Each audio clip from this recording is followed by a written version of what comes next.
This is Borderlands, the pre-sequel.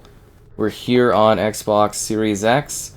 Be sure to like the video. Subscribing is great as well. So, for whatever reason, we ended up on the moon? So, they wanted to do a sequel, and they did a pre-sequel to Borderlands 2, hence the naming convention. And you find yourself out there on the moon blasting, looting, shooting things. It's actually kind of an interesting concept for a Borderlands game. And for a lot of people, they quite like this one. I mean, you get to see more of Handsome Jack. You get to see a little bit of Handsome Jack as a character that is sort of developing and still kind of doing some things that aren't totally wacky, insane, and over the top and ridiculous. So that was something that a lot of people quite appreciated gameplay-wise. You had some different classes, you had some returning character favorites, you had a different world to go to, which was kind of a lot more fresh at the time compared to where we get with, well, basically Borderlands 3, where essentially, you know, you're going to different planets and whatnot. And yeah, it's kind of neat how that aspect of it changes. But it's basically just more Borderlands, but in space. Whoa! I know, right? Pretty crazy concept. So they were definitely trying to do something a little different, which is kind of fascinating. I mean, ooh, okay, that's not good. We're gonna back this up. We're gonna go up here. Because it's basically just like Borderlands 2, right? The idea of spin-offs and stuff. It's always fun for video games. I do enjoy them. It's really neat. I think this one sort of hits the mark quite well in terms of being like very much a quick next step for the Borderlands series, and even outside of the context of like, hey, you know, very similar to what we played, they did actually attempt to do some stuff a little bit different, which was kind of cool. And then, yeah, new perks to work through, new skill trees, new characters. You could also, for this version of it, which was like your Handsome Jack collective, you could basically like take your saves and you could kind of move them to the Xbox One and or later from the like 360 era, which was kind of fascinating if you were into that sort of thing. Yeah, and you got all the DLC, the adventures, everything like that, which was pretty cool. And then on top of that, the Hyperion Hub of Heroism, we got a bump up, so it's a 4K resolution at 60 FPS. There's HDR. We've got 4-player online multiplayer, and we've got 4-player split screen. So that's kind of really cool. Yeah, it's actually kind of nice. They did a really nice job with the package of games that they provided with a handsome collection. It was kind of like this big initiative from Gearbox that I thought was really good. Because essentially, you know, we kind of just out of nowhere, I feel like it was really just randomly, one day we were chilling, and the next day we had all of the games upgraded. You can move your saves forward, so you had all of your like progression and unlocks and character stuff and everything like that available, and then like new players could jump in and enjoy it in a better visual presentation than ever before, and then returning fans get to like keep working on the characters, probably even secondary characters if they hadn't been playing them prior. So yeah, it was essentially, again, Borderlands, but on the moon and in space. So you do lots of quests, role-playing adventures, you do battles. It's pretty visually, I think, still really good looking. The art style and the aesthetic of Borderlands holds up incredibly well. No matter how you go about it, no matter which of the Borderlands games you play, the style and the aesthetic of, well, basically the series just looks really good. Cell-shaded? Oh, no. No, but seriously, it's just a really good looking set of games. This feels right in line with the second one, due to the development of it. And it's kind of fun to play. Like, it's not necessary kind of reading material. Weird way to put that, but like, you get what I mean, right? Like, you don't need to have played this, but if you're one of those Borderlands fans that can't seem to get enough of Handsome Jack for whatever reason, this gives you more. Gives you some other characters, helps round out the narrative of Borderlands games, and it's just kind of more fun and crazy hijinks to have alone or with a group of pals, which is always what makes the Borderlands series so fun and engaging, is playing with others. And for whatever reason, I just kind of completely ignored this game for years. I covered literally every other Borderlands game running on the platform. But I guess I either just neglected out of purpose because I was busy doing other stuff, or I just forgot about it. Because I was sitting there a number of weeks back. I don't know when you're going to see this in context of when this happened, but there was a point where I was sitting there and I was just kind of like, huh. You know, kind of looking at games that I sort of were missing to cover, if that makes sense. Like, I've gone through mostly everything, I think, at this point in time. Like, seriously, I've mostly done everything you can think of. At least everything, like, really worth specifically covering and whatnot, right? And then I was looking at the stuff and I was like, pre-sequel? I was like, I never did the pre-sequel? And that's where we're at today, taking a look at the pre-sequel. Low gravity sequences, some new vehicles, lots more weapons, new moves, some low gravity stuff. You have to deal with breathing in space, as you saw earlier. Like, you gotta be able to, like, watch your oxygen levels and stuff, and yeah, kind of preventing the destruction of Pandora and its moon. Doing your crazy quests. I mean, it's Borderlands, right? So it's like, it's a pretty set selection of games that you play and enjoy, and you get to go to some crazy places and enjoy some beautiful, you know, art direction and design, and the games are all pretty lengthy, and this one in particular I think is pretty well compiled and put together. Like, it's polished, it's solid. Like, I don't know, for me there's not a whole lot to specifically say about the pre-sequel, because, like, I played it and I was just sort of like, oh, okay, cool, and then, you know, like, I was more into Borderlands 1, 2, and there's, like, Tales from the Borderlands, and then, like, you know, 3 I think was...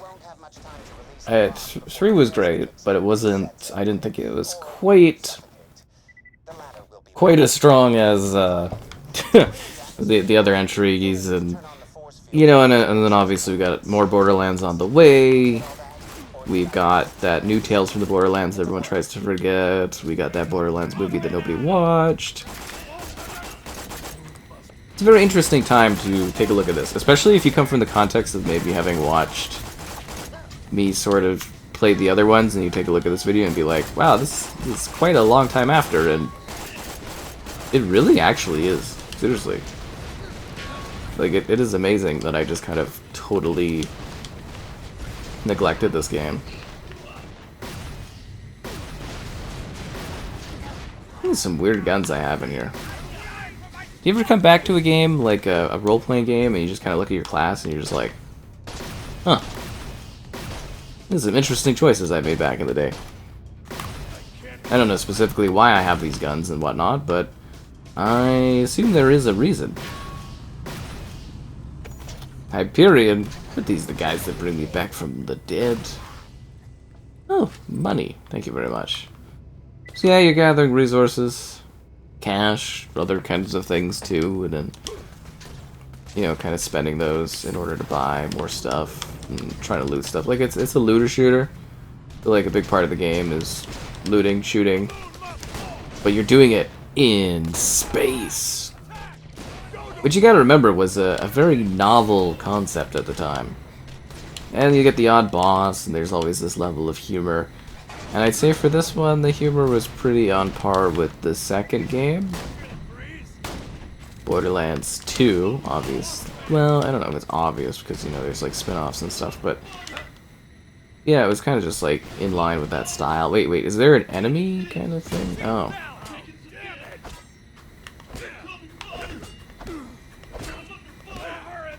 That's an uncomfortable angle.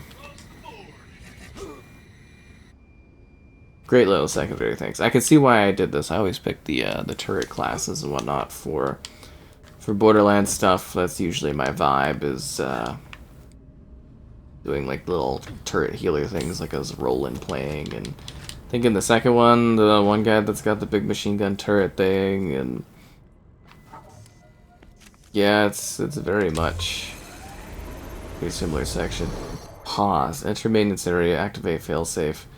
I take it I was doing a quest and then I stopped to do like a video review of it back for the 1X, and then here I am many a years later. Like, where is this thing at that I'm supposed to get to? Wow, that is so far away. Okay, let's get down to it. But that was an interesting part of this game, was having to actually deal with like oxygen stuff. See, I don't know how this was. Like, I know I had the other Borderlands games. I think this one I don't know if I got it to review early, or my pal did, and I kind of felt left out or something at the time. And I don't know. This game was like from a long time ago, right? Maybe I didn't get it originally, but then I got the Handsome Jack collection to review or something, or I bought it. Definitely something I would have bought regardless, because, you know, I like this stuff. And then covered the 1X version of it. Wow, I actually got downed. Good thing I got the second win going on there.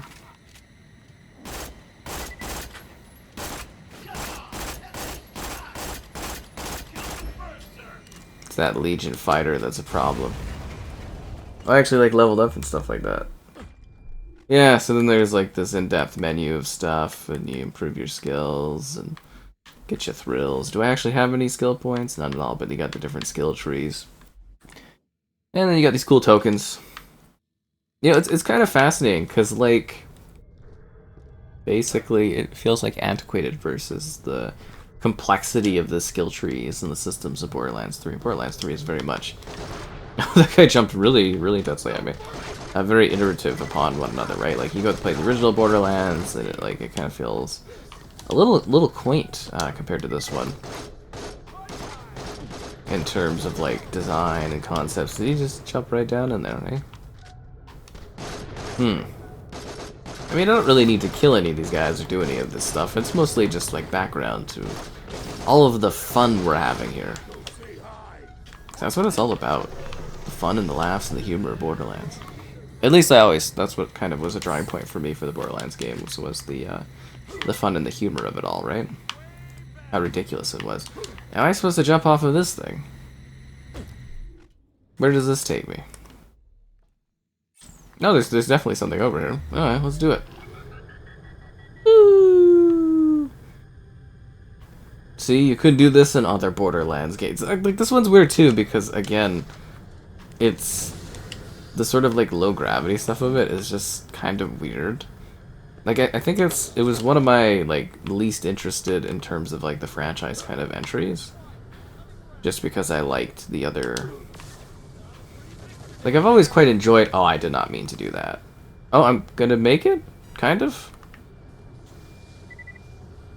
Alright.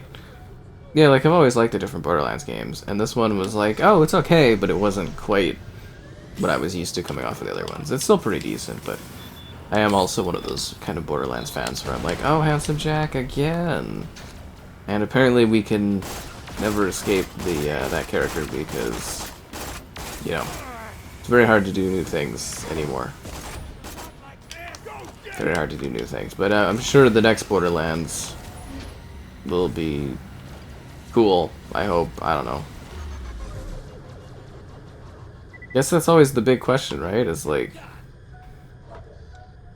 how will that next step shape up? Now where am I going? We need to be going in there. Where does that take me? Watch your step. You watch your step.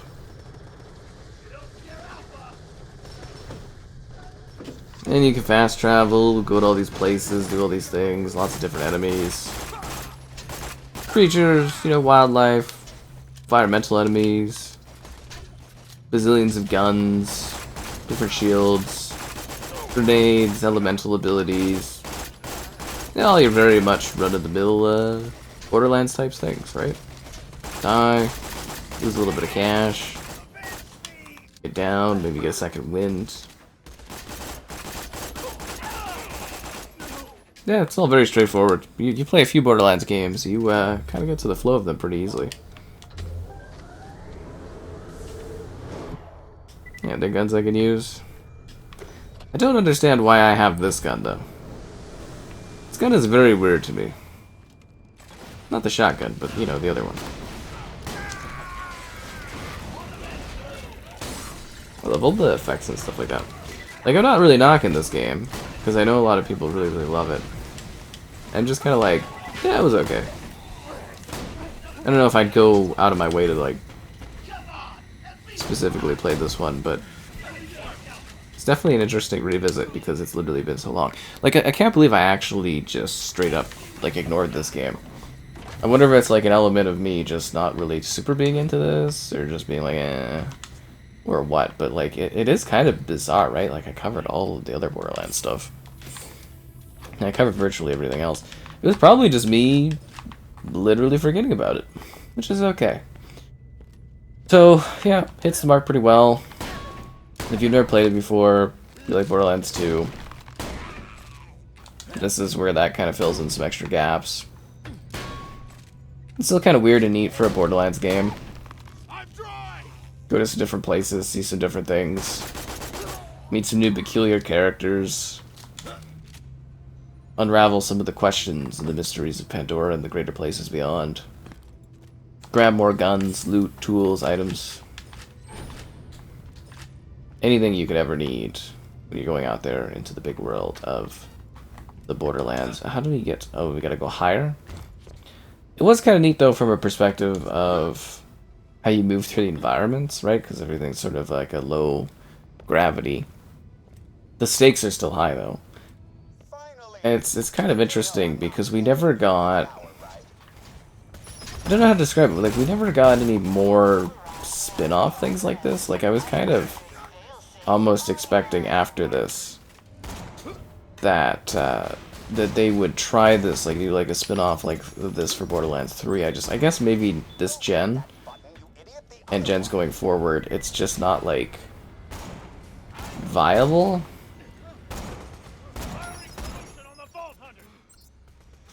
To kind of make games this fast or something like that. Is there like a certain way I'm supposed to do this? I failed. Is this like even a main quest? Like, why am I don't even know why I'm doing this. I walked halfway across the moon and the planet and everything like this to go and do this quest, but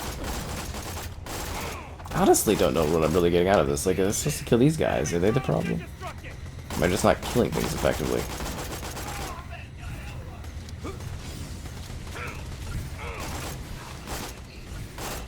It's a really good question, I think.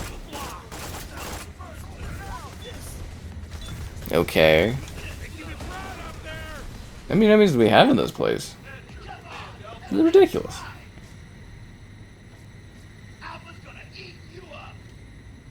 Is everybody dead? Yeah, anyways, Borderlands always had like a very specific style of doing things. Okay, so activate the failsafe. Is that the first thing you want me to do, or do you want me to like do the button? Portal override now in progress. Atmospheric failsafe online. Seal doors. Open access portals? Portal override aborted. System resetting. Is it because I didn't seal the doors first? I don't know. It's a little bit silly, but all the Borderlands games are. I do ponder if at some point they'll take this a bit further and maybe do like, I guess you would say like a higher frame rate update for like a next gen, but I think obviously visuals, you're getting diminishing returns. It would be genuinely fascinating to see if they try to do like 8K or something next gen for this game, but I don't know how you would really make this look any better than it is, or if you change the art style, it probably wouldn't be the same, right?